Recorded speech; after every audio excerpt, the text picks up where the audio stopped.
संभाजीनगरमध्ये EVM hack करतो असं सांगून पैसे मागणाऱ्याला पोलिसांनी अटक केली आहे। ठाकरे गटाचे नेते अंबादास दानवे यांच्याकडे या संशयिताने ईव्हीएम हॅक करण्यासाठी 2.5 कोटी रुपयांची मागणी केली होती।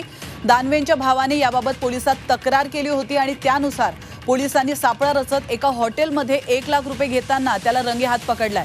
सदर इस्माला कोणत्याही प्रकारचं तांत्रिक ज्ञान नसल्याचं आणि कर्जबाजारीपणातून त्याने हा प्रकार केल्याची माहिती पोलीस आयुक्त मनोज लोहिया यांनी दिली आहे।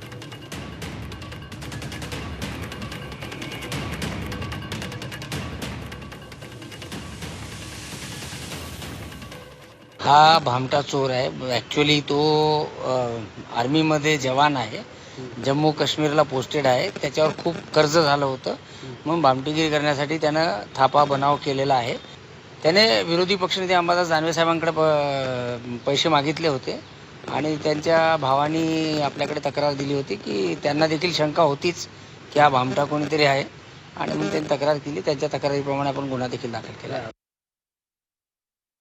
मी इलेक्शनचं मॅनेजमेंट बघतो, मी त्याला हो सांगत होतो, तर इतका कंटिन्यू मागे लागला तर महिन्याभर विचारलं नेमकं इलेक्शन मॅनेजमेंट काय करतो। तर त्यांनी मला सांगितलं की मी जे आपल्या मशीन आहे, वोटिंग मशीन, हे हॅक करून त्याला चिप बसवतो आणि मतं जसे पाहिजे तसे करू शकतो। कारण मला माहिती होतं की सगळ्यात खोट्या गोष्टी आहेत, परंतु मी त्याला हो हो म्हणून टाळायचा प्रयत्न केला, पण तो कंटिन्यू संपर्कात होता आणि त्यांनी मला याच्यासाठी 2.5 कोटी रुपयाची मागणी केली होती।